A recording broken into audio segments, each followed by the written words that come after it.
بسم اللہ الرحمن الرحیم مولا صلی وسلم دائما ابدا علی حبیبک خیر خلق کلہم۔ آپ دیکھ رہے ہیں پروگرام شان رمضان۔ آپ کا میزبان پروفیسر حافظ مدثر سلیم قادری آپ کی خدمت میں حاضر ہے۔ آج 21 رمضان المبارک کا دن انتہائی اہمیت کا دن ہے، اور اسلامی نقطہ نظر کے حوالے سے آج ایک ایسے عظیم شخصیت کی شہادت ہے جس کو فاتح خیبر کہا گیا، جس کو دماد رسول کہا گیا، جس کو میرے محبوب کا بھائی کہا گیا، جس کو حسنین کریمین کے بابا کہا گیا۔ میں ذکر کروں گا سیدنا علی المرتضیٰ رضی اللہ تعالیٰ عنہ کی شہادت کا۔ بسم اللہ الرحمن الرحیم۔ محمد الرسول اللہ والذین معہ اشداء علی الکفار رحماء بینہم تراہم رکعا سجدا یبتغون فضلا من اللہ ورضوانہ۔ محترم ناظرین، آج 21 رمضان المبارک سیدنا علی المرتضیٰ رضی اللہ تعالیٰ عنہ کی شہادت، ایک ایسے عظیم شخصیت جو دماد رسول کہلائے، جو فاتح خیبر کہلائے، جو حسنین کریمین کے بابا کہلائے، جو میرے محبوب دو عالم صلی اللہ علیہ وسلم کے بھائی کہلائے، جو علم و صرف کے اور نحو کے بانی کہلائے، ایسی عظیم شخصیت جن کے بارے میں رسول اکرم صلی اللہ علیہ وسلم نے فرمایا، علی کل قیامت والے دن تیرا گھر میرے گھر کے سامنے ہوگا۔ ایسی عظیم شخصیت جن کو نبی کریم صلی اللہ علیہ وسلم نے ہجرت کے موقع پر سبز چادر میں سلایا، اور آپ صلی اللہ علیہ وسلم نے فرمایا، علی صبح یہ امانت مکہ والوں کو واپس کرنا، پھر مدینہ طیبہ تشریف لے آنا۔ کسی نے پوچھا، علی جی کوئی دن کوئی رات ایسی ہو جو آپ بڑے بے فکر ہو کے سوئے ہوں؟ فرمانے لگے، ہاں زندگی میں ایک رات آئی جس رات میرے محبوب دو عالم صلی اللہ علیہ وسلم نے مجھے سبز چادر میں سلایا، اور آپ نے مجھے یہ حکم فرمایا کہ یہ امانتیں صبح مکہ والوں کو دینا، دے کر میرے پاس مدینہ طیبہ آ جانا۔ مجھے خدا کی ذات پہ اتنا یقین ہو چکا تھا کہ محبوب دو عالم صلی اللہ علیہ وسلم کی زبان نکل آئی ہے، میں آج سو بھی ہوں گا، صبح اٹھوں گا بھی، امانتیں بھی واپس کروں گا، مدینہ بھی پہنچ جاؤں گا، مجھے موت نہیں آئے گی۔ ایسی عظیم شخصیت کہ نبی کریم صلی اللہ علیہ وسلم نے اپنی زندگی میں 27 غزوات لڑے،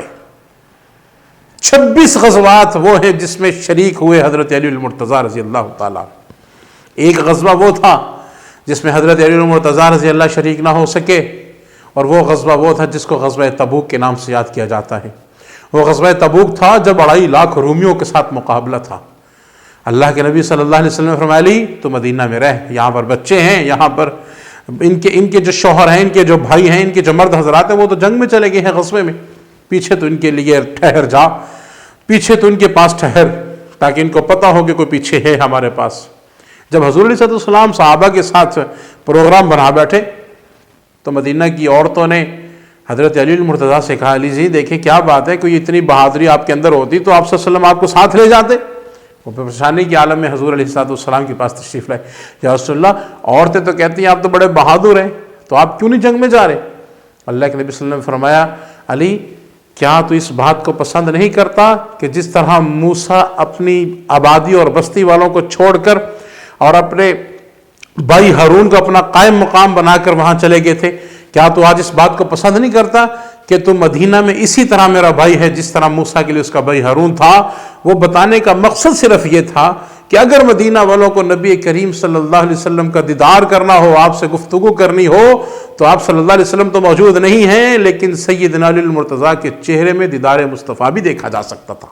سیدنا علی المرتضیٰ رضی اللہ سے گفتگو ہوتی تو وہ گفتگو رخ مصطفیٰ بھی تھا، وہ گفتگو سخن مصطفیٰ بھی تھا۔ اللہ کے نبی صلی اللہ علیہ وسلم نے پھر حضرت علی رضی اللہ کے وہ اعزازات بتائے۔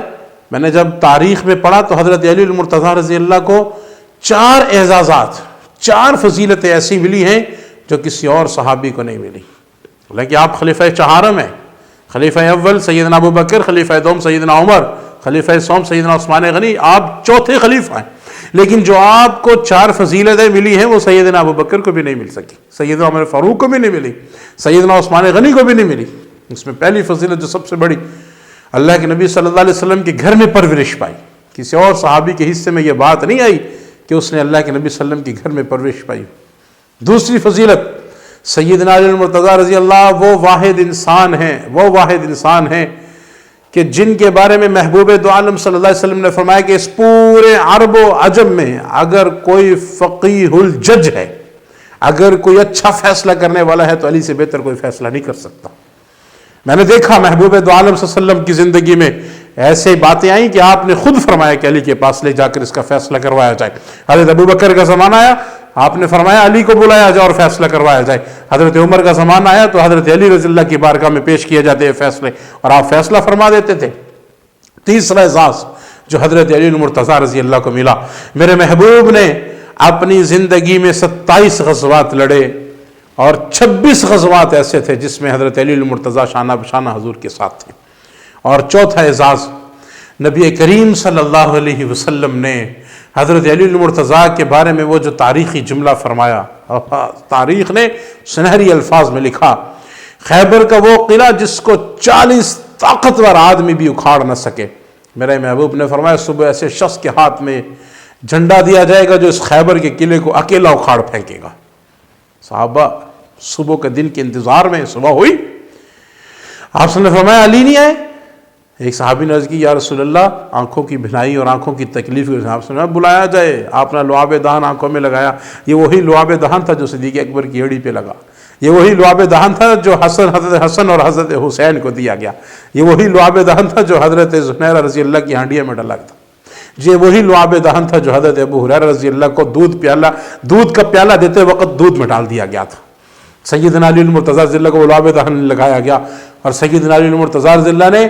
40 طاقتور آدمیوں کا وہ قلعہ جو اکیلے جا کر آپ نے خیبر کا قلعہ فتح کیا۔ حضرت علی المرتضیٰ رضی اللہ کی بے شمار فضائل اور آپ کی بے شمار مناقب ہیں